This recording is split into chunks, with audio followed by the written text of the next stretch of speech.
오늘 제목 한번 같이 읽어봅니다. 요셉의 비전과 성취. 우리가 지금 계속해서 비전에 대해서 지금 말씀을 듣고 있습니다. 자, 성경에 보니까 믿음으로 요셉은 임종시에 이스라엘 자손들이 떠날 것을 말하고 또 자기 뼈를 위하여 명하였으며, 이런 말씀이 있습니다. 우리도 언젠가는 임종할 때가 있을 것입니다. 아멘.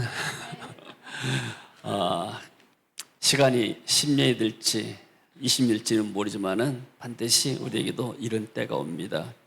그때 우리는 우리의 자녀들에게 또 교회 앞에 어떤 유언을 남기고 갈 것인가. 너무나 어떤 면에서는 요셉의 이 기사는 우리에게 많은 것을 깨닫게 하고 또 경종을 울려주고 있습니다. 요셉은 그가 이혼할 때 어떤 것을 했는가? 물론 내가 하나님의 은혜 가운데서 애굽에 와서 총리가 되었다. 그리고 7년의 풍년 동안에 곡식을 준비했다. 저장고를 만들어서 곡식을 많이 저장해서 또 7년 흉년 때 이 곡식을 다 팔아서 내가 애굽 전역 모든 것들을 다 바로왕에게 돌리고 여러 나라에 수출해가지고 돈을 많이 벌었어요. 애굽이 이렇게 부강되었고, 그리고 또 우리 가족들을 저 가나안 땅에서 애굽으로 이주해서 지금 당신들이 고센 땅에서 편안히 살게 된 것이 하나님의 은혜다. 하나님 앞으로도 축복하실 것이다. 이 정도로 하면 보통 사람들의 간증이 되고 유언이 됩니다. 근데 요셉은 그런 말 하지 않았어요. 앞으로 되어질 일에 대해서 말했습니다. 하나님께서 반드시 너희들을 저 하나님의 약속의 땅, 우리 조상 아브라함에게 약속했던 가나안 땅으로 인도할 것이다. 지금 내가 여기서 죽지만은 내 해골은 이 애굽 땅에 묻히지만은, 그러나 하나님이 너희를 권고하신 날에 여기서 내 뼈를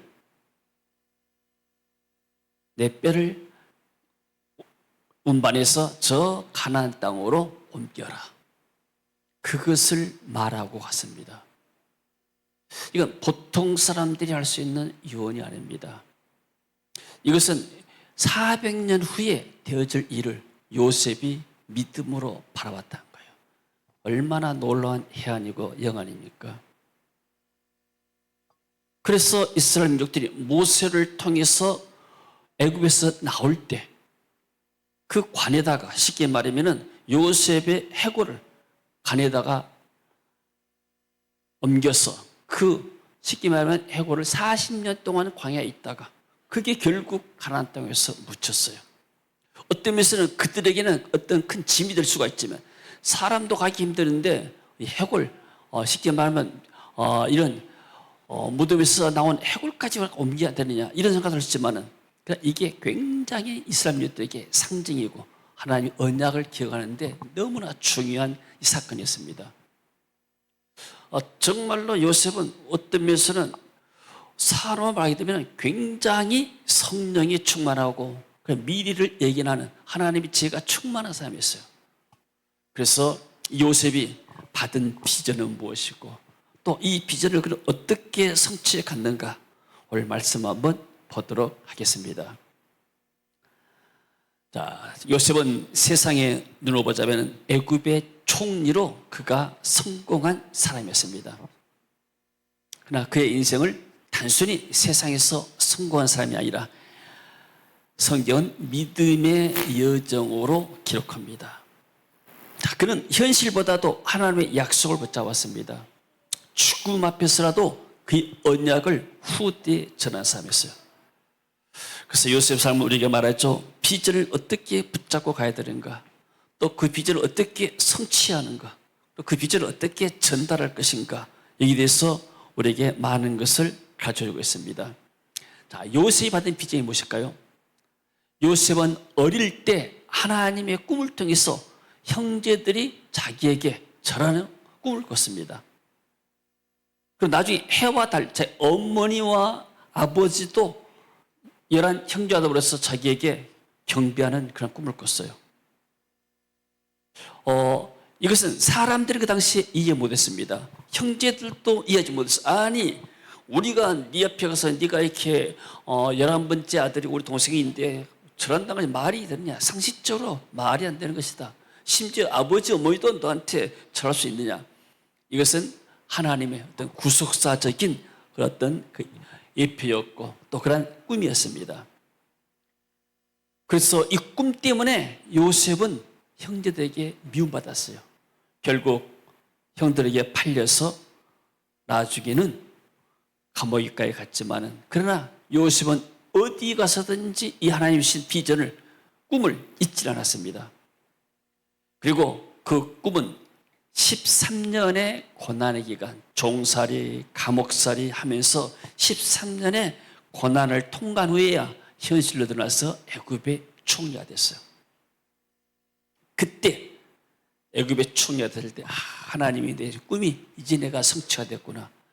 총리가 되니까 많은 신하 대신들이 백성들이 와서 자기 절하는 거예요. 나중에 자기 10명의 형들도 세계관 따서 절려요. 복지사로 와서. 자, 요셉이 꿈을 꾸고 그 형들이 실제로 자기에게 절한 그 기간이 얼마 걸렸을까요? 22년이 걸렸어요. 17세 소년으로서 그가 팔렸죠. 13년 동안 고난받고 30세 때 총리가 됐습니다. 그리고 7년의 풍년이 있었고, 그리고 2년차 흉년 때 형들이 왔어요. 그러니까 정확하게 39살 때 22년 후에야 그의 비전이 성취가 된 거예요. 그의 비전은 자신만의 영광이 아닌 민족을 살리는 비전이었죠. 근데 비전이 성취되기까지 요셉이 통과한 믿음의 과정입니다. 자, 첫 번째는 형제들이 이해하지 못하고 미워했고 그를 팔았습니다. 노예로 팔려가 됐죠. 너무나 이렇게 앞서가게 되면은 사람들이 그 사람을 이해할 수가 없습니다.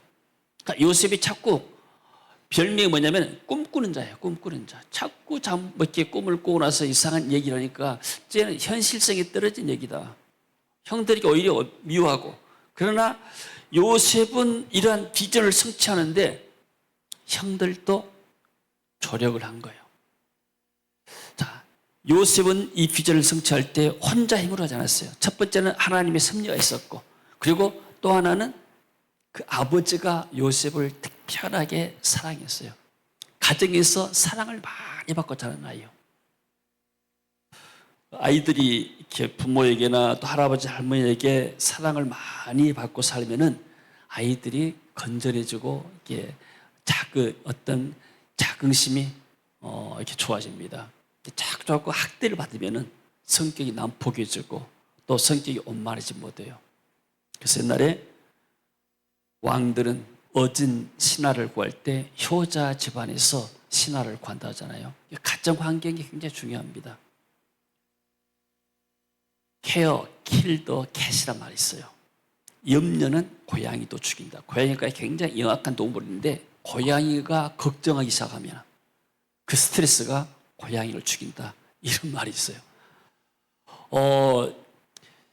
스트레스가 가장 많은 사람들이 대기업하는 사람들, 또 정치하는 사람들, 또 왕이나 대통령들, 이런 사람들이 스트레스가 굉장히 많습니다.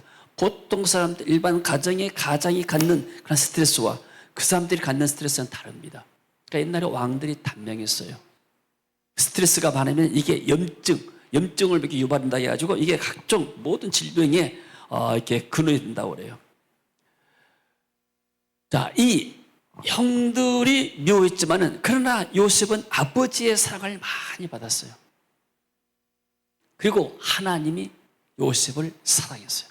아버지 사랑은 채색 옷을, 비싼 옷을, 브랜드 옷을 입히면서 이렇게 너무나 편하게 사랑하니까 형들이 또 미워하는 계기가 됐죠. 그러나서 보디발에 가서 훈련 받잖아요. 거기에서 성실하게 임하면서 그는 리더십과 책임감, 쉽게 말하면 보디발이 가져서 뭘 배웠는가? 경제를 배운 거예요. 어떻게 농사를 짓고 어떻게 배분하고 또 어떻게 수입하고 어떻게 지출하고 그가 총리가 돼서 일할 때 이게 굉장히 도움이 된 겁니다. 보디발이 쉽게 말해서 집사가 되어가지고 그리고 나중에 감옥에 갇혔죠. 감옥에 갇혔는데 자기를 억울하게 고발하는 사람을 원망하지 않았어요. 대단한 거죠. 그리고 술 관원장과 또 떡 관원장 사람들 꿈을 해석해 주는데 이 사람들이 다 나중에 잊어버리면 2년 동안이나.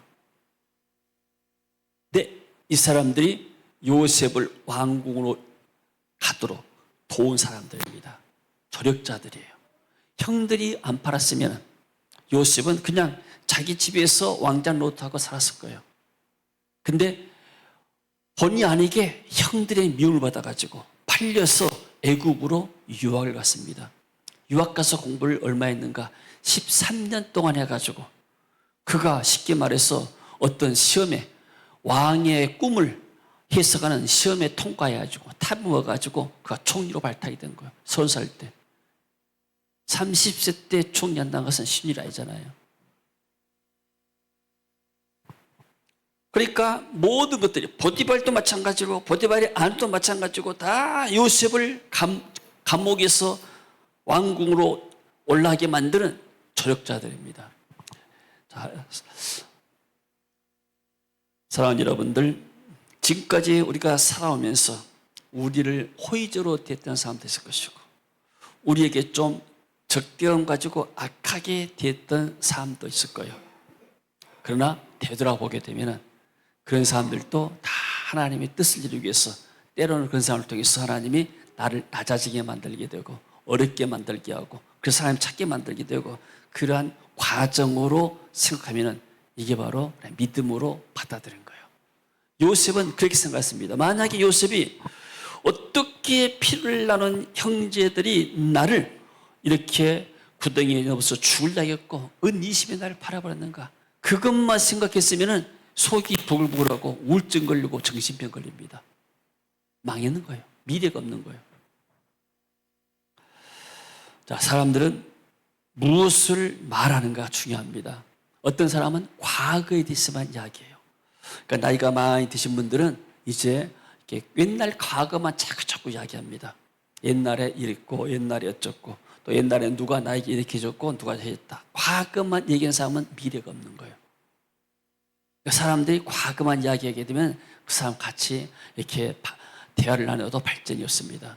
어떤 사람은 현실만 얘기하는 사람이 있어요. 내가 지금 이렇게 문제를 해결해야 되는데 돈이 없고 힘들고 뭐도 현실만 문제만 이야기하는 사람 많아요. 그런 사람도 답답해요 우리가. 그러나 어떤 사람은 미래를 말해요. 내일에 대해서 말해요. 이런 사람들이 발전이 있는 거예요. 어린아이들은 뭐예요?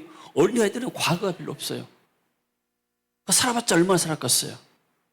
앞으로 살 날에 대해서 말하잖아요. 미래에 대해서. 나는 이런 사람 되기를 원한다.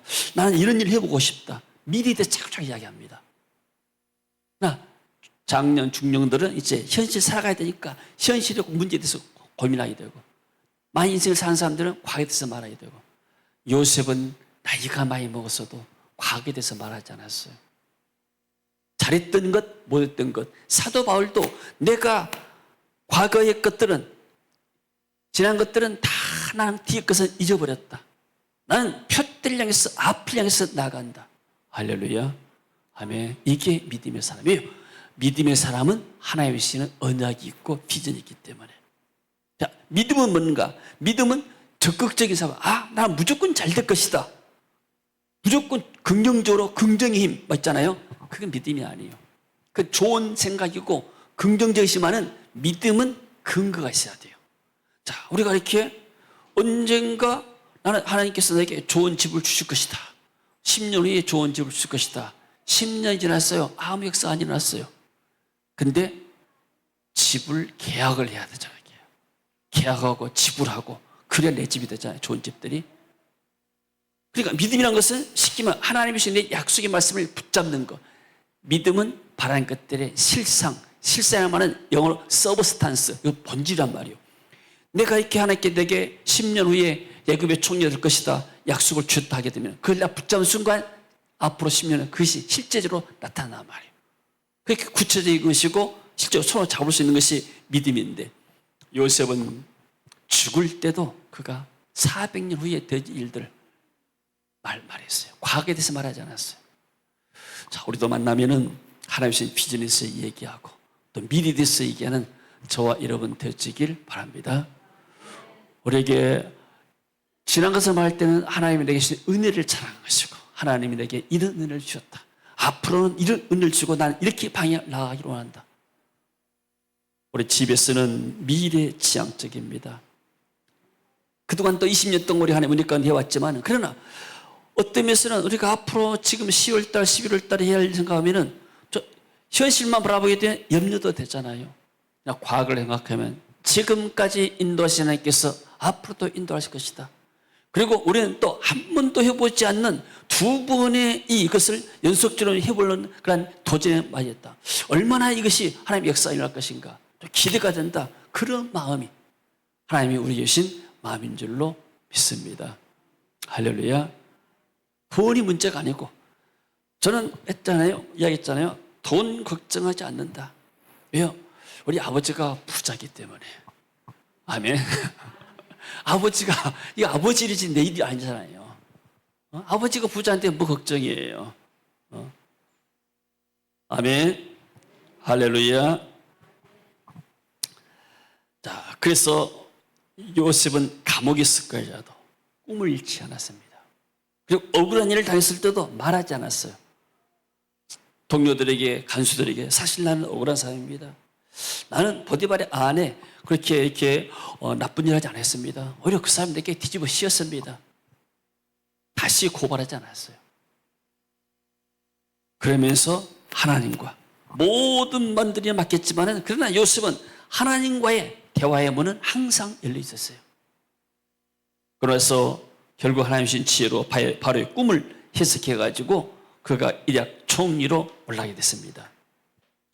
그리고 형들 만날 때 복수하지 않았어요.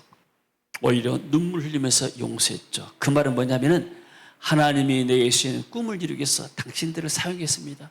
비록 당신들이 악의 편에 서서 일했지만은, 그러나 하나님의 것을 선으로 바꿔가지고 오늘날 내가 당신들의 생명 구원하고 우리 민족을 구원하기 위해서 하나님 날 먼저 보냈습니다. 그리고 언약을 붙드는 신앙의 고백, 죽음 앞에서도 미래를 말할 수 있는, 비전을 말할 수 있는, 내 뼈를 저 가나안 땅으로 옮겨라. 왜? 내 조상 조부 아브라함의 뼈도 막벨라 굴에 있고 내 아버지 야곱도 거기에 장사했고, 그래서 야곱이 죽었을 때 장사 행렬을 애굽에서 가나안 땅까지 갔어요. 엄청난 그 장례 행렬. 그래서 나도 마찬가지로 내가 지금 죽으면 바로 가나안 가있지만은 지금 내가 죽기 때문에 애굽 땅에 묻힐 것이다. 그러나 너희들은 나를, 내 해고를 가나안 땅에 못 알아. 그만큼 언약을 중히 생각했습니다. 그래서 하나님께서 요셉을 이렇게 쓰신 것이죠. 그러니까 첫 번째는 하나님의 섭리가 있고, 또 하나는 요셉의 성품이 이렇게 준비되어 있습니다. 다른 형들은 뭐예요? 10명의 형들은 좀 이렇게 상당히 괄괄한 성격도 있었고, 또 르베 같은 사람들은 굉장히 또 이렇게 큰아들 같은 경우는 좀 리더십도 있지만 좀 괄괄했습니다. 그러나 요셉은 어렸을 때 아버지의 어머니가 일찍 떠났지만 아버지의 충분한 사랑을 받았기 때문에 그가 건전한 자상을 갖고 있었어요. 할렐루야. 그래서 우리가 자녀들을 사랑하는 것이 자녀들의 어떤 힘을 준 것이고 건전한 자상을 갖게 한 줄로 믿습니다. 비전의 성취입니다. 애굽 총리가 돼서 7년 동안 기근 속에서 수많은 생명들을 구했습니다. 육신의 생명을 구했고, 그리고 형들을 용서하고 자기의 가족들, 그 당시에 기록 보면 70명 정도가 애굽으로 왔다고 그래요. 가족을 이주시켜서 평안하게 400년 동안 먹고 살게끔 만들었습니다. 그리고 하나님의 뜻이 자신을 통해서 이루어지고 있음을 깨닫게 됐습니다. 그리고 임종을 앞에 두고 하나님이 너희를 반드시 돌보실 것이다. 걱정하지 말아라. 내가 간다고 걱정하지 말아라. 하나님이 너희를 인도했고 너희들을 하나님이 보호하신다. 할렐루야. 사랑하는 성도 여러분, 하나님께서 지금까지 우리를 인도했습니다. 앞으로도 우리를 인도할 줄로 믿습니다. 또 나라를 생각하고 또 앞으로 이렇게 교회를 생각하면 우리가 염려된 것들이 많이 있지만은 그러나 하나님께서 우리 앞길을 인도하실 줄로 믿습니다. 그래서 요셉은 죽음 이후에도 하나님의 비전을 전달하는 신앙의 인물로 기록이 되어 있습니다. 그래서 요셉의 믿음은 단지 자신의 생애만 머물지 아니었고 그의 유언은 항상 이스라엘 민족들에게 회자되고 이렇게 그들에게 머물러 있었어요. 그리고 요셉의 뼈는 출애굽과 함께 이동하며 하나님의 언약의 증표가 됐습니다. 이게 하나님의 약속한 것이 이제 이루어지구나. 그리고 그 민족과 역사 가운데 살아있는 어떤 메신저가 된 것이죠. 요셉 때문에 우리가 애굽에 와서 이 애굽에서 다시 우리가 모세를 통해서 더 나아간다. 요셉은 어떤 면에서 예수 그리스도를 예표한 인물입니다. 예수님은 하늘 보좌의 영광을 버리시고 이 땅 위에서 십자가에 죽기까지 충성하셨습니다. 그래서 비전은 한 세대의 순종을 통해서 다음 세대로 이어집니다. 이 일을 요셉이 잘 감당했죠. 자, 그러면은 우리가 이제 요셉을 좀 정리해 봅시다. 창세기 37장 우리 읽었죠. 형들 11단들이 자기에게 절을 하고 우리가 밭에서 곡식단을 묶더니 내 단은 일어서고 당신들의 단은 내 단을 둘러서 절하더이다. 그 다음에 바로가 또 요셉에게 이르되 내가 너를 애굽 온 땅에 총리가 되게 하노라. 자기의 인장만지를 삐어 요셉의 손에 끼이고 그에게 세마포 옷을 입히고 금사슬을 목에 걸고 이제 그가 애굽의 제2인자가 되어가지고 애굽 세상을 다스리는 자가 된 거예요. 자기의 꿈이 성취된 거예요. 그리고 자기에 있는 버금 술에 그를 태우며 무리가 그의 앞에 소리지르 엎드리라 하더라. 모든 사람들이 자기 형만이 아니고 가족만이 아니고 애굽의 모든 사람들이 그가 지나가면 사람들이 엎드린 거예요. 바로가 그에게 애굽 전국을 총리로 다스리게 하였더라. 할렐루야. 그리고 이스라엘 아들들이 양식 살아간 중에 있으니 가나안 땅에 기근이 있습니다. 때 요셉이 나라의 총리로 그 땅 모든 백성에게 곡식을 팔더니 요셉의 형들이 와서 그 앞에서 땅에 엎드려 절하매 22년 만에 자기가 꿈꿈이 현실로 나타납니다. 요셉이 붙잡았던 것이 실제 하나님의 약속 말씀을 붙잡은 것이 실제로 이루어지게 되죠. 그리고 나서 그들 말했죠. 당신들이 나를 이곳에 팔았다고 해서 근심하지 마소서. 쉽게 말하면 영어로 스트레스 받지 마세요. 하나님이 생명을 구원하시자고 나를 당신들보다 먼저 보내셨습니다. 하나님이 역사합니다. 하나님이 당신들을 통해서 내가 먼저 와서 당신들을 구원하기 위해서 나를 보낸 겁니다. 당신 너무 한탄하지 마세요. 당신도 하나님 일을 한 거예요. 여러분, 우리는 하나님의 주신 비전을 우리 혼자 성취할 수가 없는 거예요. 여러 동역자들이 있기 때문에 이게 가능한 겁니다. 그래서 요셉이 말하죠.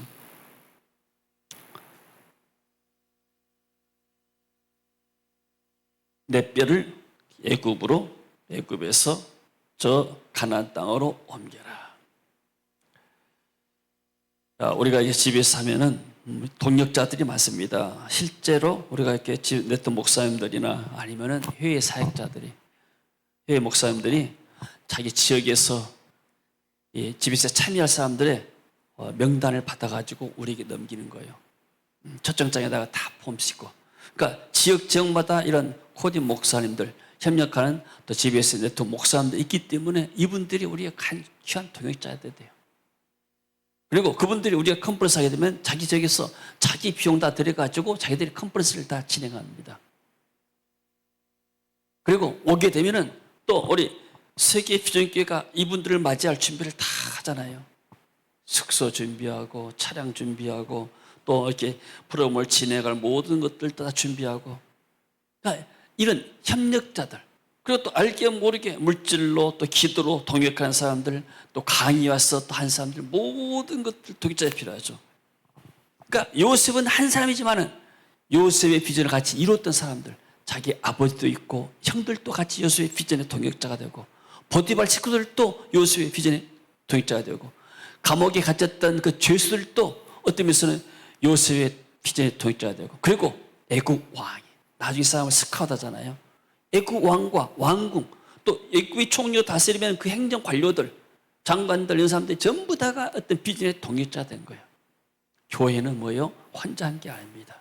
하나님이 비전을 주게 되면 여러 몸이기 때문에 어떤 사람은 입의 역할을 하게 되고, 어떤 사람은 손의 역할을 하면서 같이 우리가 몸된 교회를 이루어가고 하나님의 뜻을 이루어간 것인 줄로 믿습니다.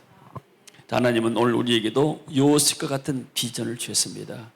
집에서는 이 시대 요셉들을 일으키는 하나님의 어떤 플랫폼, 어떤 좋은 학교가 됩니다.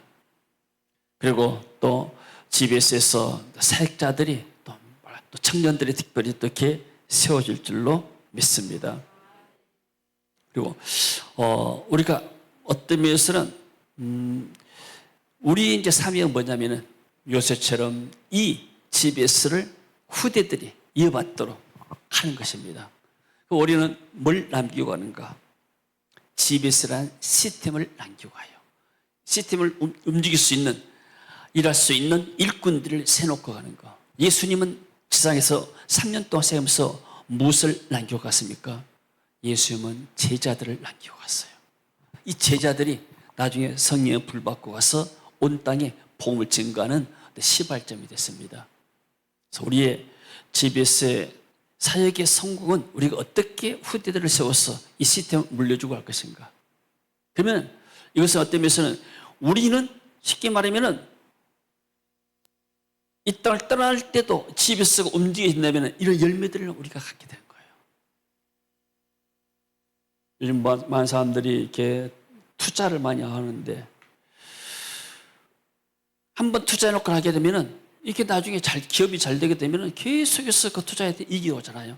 우리가 지금 GBS라는 이 시스템, 플랫폼을 만들어가지고 여기서 지금 이렇게 사람들이 와서 훈련받게 만들고 리더를 세워주고 하나님의 역사를 경험하게 되면은 이런 것들이 우리의 나중에 기업이 되고 후대 기업이 되고 하나님 나라의 기업이 되고 또 상급이 될 줄로 믿습니다.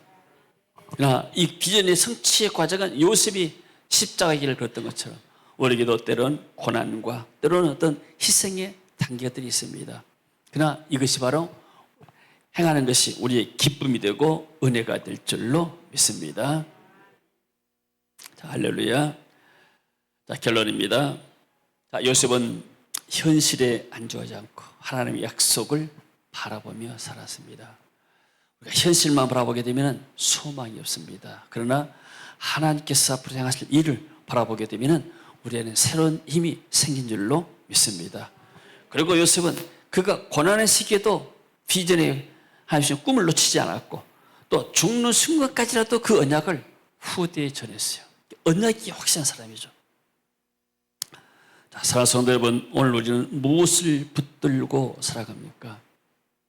하나님이 우리에게 주신 비전이 닿게 되면 우리는 이것들을 인내하면서 순종할 때 하나님의 역사가 나타날 줄로 믿습니다. 우리에게 놀라운 역사들이 앞으로 기다리고 있습니다. 하나님께서 큰 은혜가 또 우리 세계 비전교회와 GBS에 있어지기를 주 이름으로 축원합니다. 주님 은혜를 감사드립니다. 하나님이 요셉에게 비전 주셔서 비전을 성취했던 것처럼 우리에게 또 글로벌 비전 스쿨 이 플랫폼을 주셔서 우리가 이 스쿨을 통해서 학교를 통해서 많은 사역자들을 훈련하고 있습니다. 주님 또 이것들을 우리가 잘 우리 후대들에게 전달할 수 있도록 주께서 우리에게 은혜를 베풀어 주시고 이 GBS를 통해서 하나님 수많은 청년들이 나오고 일꾼들이 나서 세계 각국으로 나가 복음을 증거하고 교회를 세우고 하나님 나라를 세워갈 수 있는 은혜를 베풀어 주시옵소서. 특별히 또 10월과 11월에 GBS에 흑암에서 결박하고 주여 보일러 덮으시며 천군 천사를 보내서 일을 지어 성취하시고 주여 우리에게 요셉 같은 지혜를 주시고 분비를 주셔서 잘 헤쳐나시도록 은혜를 입혀 주시옵소서. 예수님 이름으로 기도합니다. 아멘.